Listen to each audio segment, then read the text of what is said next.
Okay, so our next speaker are going to be Anthony. Anthony is going to speak on intertext learning for the classification of manipulation technique in phishing email. Anthony, this is audio.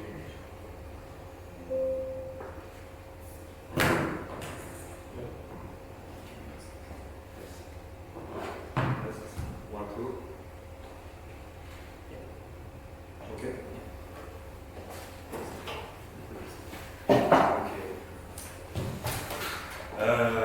Good evening, everyone.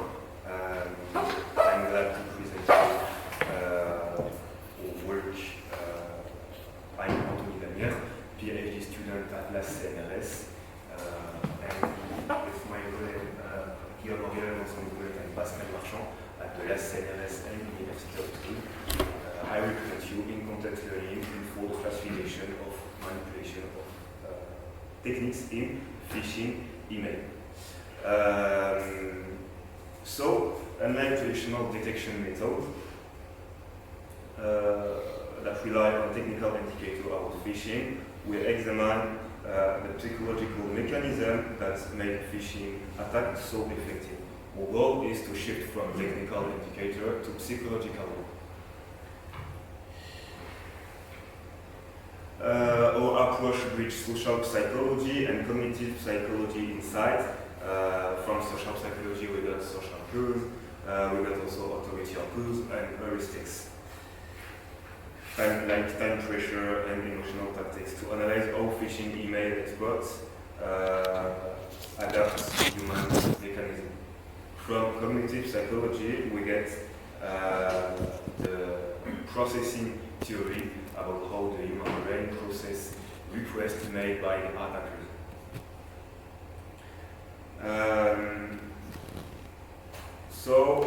The first step was to develop an AI-based tool that can detect psychological manipulation. Traditional phishing detection systems are quite good at identifying technical red flags. For example, is this mail blacklists, or does this mail contain some malicious links? But the current literature is lacking of psychological exploits, like does this mail contain some authority or social proof or other. The scope of what we are attempting here, we are not claiming to solve the phishing because the literature does great at detecting what is a phishing mail versus what is not a phishing mail. Our goal is to detect does this email contain these psychological manipulation techniques. So the use case, it will be, for example, to show to the user to shift from it a mail with only technical indicator like reply to the sender to psychological indicator. Like, for example, in this mail, you have the baiting techniques with the promise of getting the life back. You also got social proof by stating that a lot of users are delighted of using this product, and the use of statistics used as a credibility anchor with 94%. So to do this, we have a very simple approach. So despite the psychological sophistication we try to capture, our implementation is straightforward and require no specific hardware or large data sets, so practitioner can test the prompts, for example, in ChatGPT as proof of concept.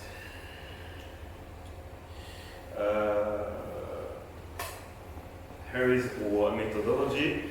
The first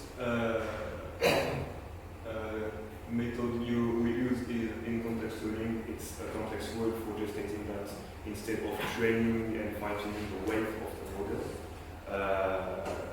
we just pass the instruction of the task, which is a classification task, the definition of the task, and also some examples of what is a phishing samples of the manipulation techniques into the prompts. And then we just retrieve the answer from the network. That's what in-context learning is, and it allows us to pay the training costs at inference instead of paying a real training cost by retraining the model, which is odd when psychological techniques used by attackers evolve very quickly. The second method we use is synthetic data.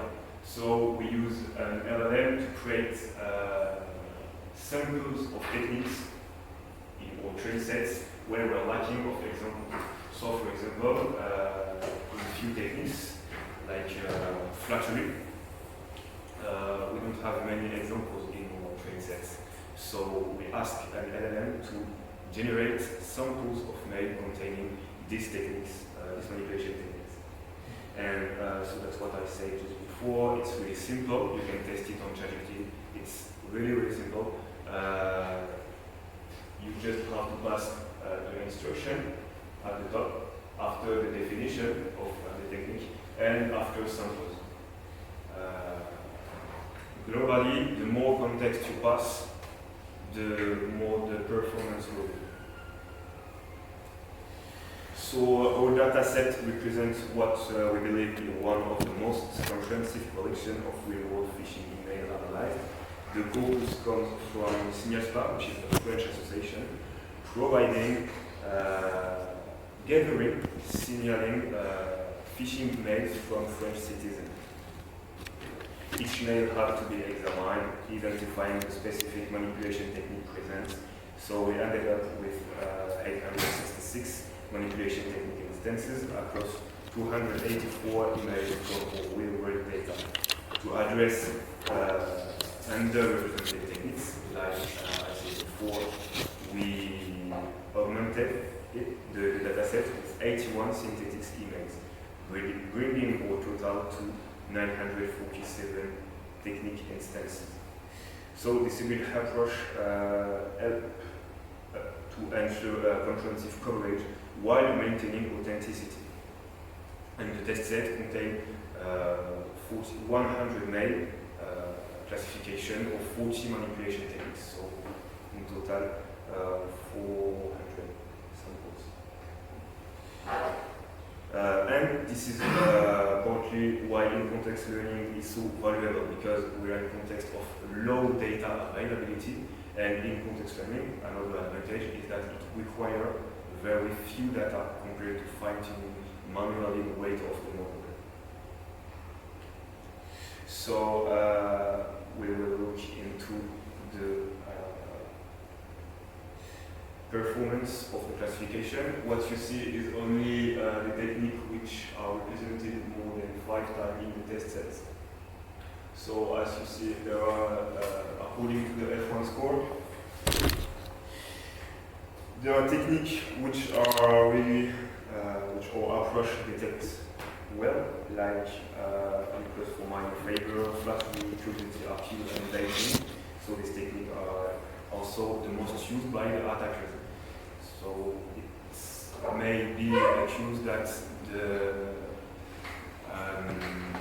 bottleneck of the approach is data. Flattery constitutes an exception because it's not among the most commonly used techniques, but it still remains highly detectable. And in the opposite, we have very low F1 score of detecting with techniques which are not very present. So here is some descriptive data about our test sets. You can see all the manipulation techniques and how attackers use it in the wild. And we will focus only on the top 5 most used techniques. At the number 5, we got fake consistency. So fake consistency is when an attacker places the indicator RE 2 points before the subject line to make the victim think they are already interacted with the sender. The number 4 presence of contact data, allow the attacker to put some credibility text into the mail. And then if we focus only on the top 3, at the number 3 we got the curiosity. So when we encounter incomplete information, the brain will be intrigued and experience what researchers in psychology call the curiosity gap. The curiosity gap, which is an uncomfortable psychological state that motivates information seeking behavior. At the left, obviously, is the use in sociology and context, and at the right is the use in marketing, and it's also very used on YouTube videos to create very attractive title. At the number 2 of most used technique, we got the baiting. So baiting emerged as the second most prevalent techniques, and it's the promise of the reward. The example we see is a hot single near you, or even get a free iPhone, promise of financial benefits. It demonstrates how attackers recognize human desire around companionship, technology, acquisition, economic security, and so on. So they aren't randomly selected, they always turn around concern universal needs like money or even companionship. So the most used technique is the request for minor favor. The example we see, we just need your name, you are one click away from being breached, you just have to reply to this mail. Demonstrate how attackers minimize the perceived cost of initial compliance to avoid systematic processing, also known as system 2. In psychology, it's when the target engage in a really deep thinking into the request made by the attacker. But the attacker want to avoid it because the more the victim think about is this mail is legit or not, the more the victim will be able to spot red flags of the mail. But this balance between system 1 and system 2 thinking is determined by the perceived risk of the request. And so if you just have, if you just ask for the name instead of asking for the credit card, it will be more likely to be accepted by the victim, and then maybe it can be a first step for the attacker toward causing it. Lots of brands use it. For example, Facebook, which emphasizes the account creation is quick and easy, and TikTok with one click download button. So now let's see how the manipulation techniques combine, and we see at the left you have the co-occurrence matrix, and at the right you have common pattern of techniques occurring together. With there is also 3 examples of mail use, and we can map the techniques in the mail. So in the first one, you have curiosity at all. You will never guess what happened. You have also contact data presence as a reassurance element to the victim. And also, this also creates a fake feeling of proximity. In the first entry in the mail, and request for one favor is using the 2 last mail, please just answer me, it's just an answer. Obviously the attacker will then ask for more, so it's what we call in psychology the foot in the door techniques, which is manipulation technique made in 2 steps. And in the 3rd mail, you got the baiting method, really simple, save 40%, and request for one favor just by clicking here. Obviously, there are a lot more steps after clicking over this. So, to conclude this, our approach perform against traditional classification methods. So, here are the results of traditional machine learning algorithm trained without synthetic data, given given that synthetic data was generated using LLM2. So all the algorithms you see here were not provided with synthetic data. So KNN, SVM, and random forest have an accuracy of 0.65, where logistic regression at 0.63 and function BERT at 0.62. And here is in context learning with model performing lower than this algorithm, with GPT-4o performing the worst. It's quite interesting that GPT-4o performed the worst because firstly, it's the one who generates the synthetic examples, and second, it's the best performing model, GPT-4o mini, with an accuracy of 0.76, performed better. So, we hypothesis that it's because GPT-4o have an alignment which is stronger than GPT-4o mini. By alignment, I mean RLHF algorithm, which prevents the model to process harmful content like spam or phishing, and so the model will decline to classify the mail instead of just answering the results. Thank you for your attention.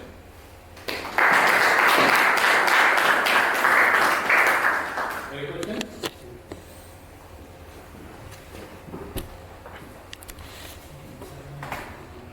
Thank you, Anthony. Quick question regarding the type of the phishing. Did you see any distinction between text-based only phishing and those with more graphics?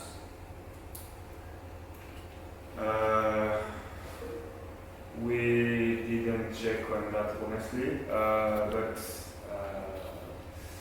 tomorrow there is another workshop when I will present too, and I will talk about the difference between image-only phishing and text-only phishing and their prevalence. Okay, is that in the same workshop here? No, it's another workshop. Oh, But rival workshop. Okay, thank you. I'll catch up later. thank you. Any other questions? Thank you. Good talk. Thank you. I think the manipulation techniques that you spoke about and look at the analysis, did you train your models to detect the manipulation techniques, or was that pre-labeled? You know, like these types of emails is like a request for favor, curiosity. Did your models tell you that, or did you self-label this? What we did is we take 900 mails, and on this mail we label for the 40 techniques, is this technique present or not? Okay, so was that done by people, or? Yeah, Okay. it was done. Okay, very good. It was very time consuming. Correct. Okay. Thank you. Thank you for your talk. I have a very short question. I maybe didn't notice that, but the false positive in your data set, how did you avoid it then? Because there is a lot of psychological manipulation involved in this whole process. And if there is a simple mail which actually utilizes most of these parameters, so that will definitely hit most of your ideas. So Yeah. how did you avoid it? Very important point I didn't mention is that even the title is in phishing emails, but there are manipulation techniques even in non-phishing emails. And so our goal is really to detect if there is a manipulation techniques, and we don't make the distinction between if the email is phishing or not phishing. Any other questions? I can ask one more question. You have one? If we have time, I'll ask one.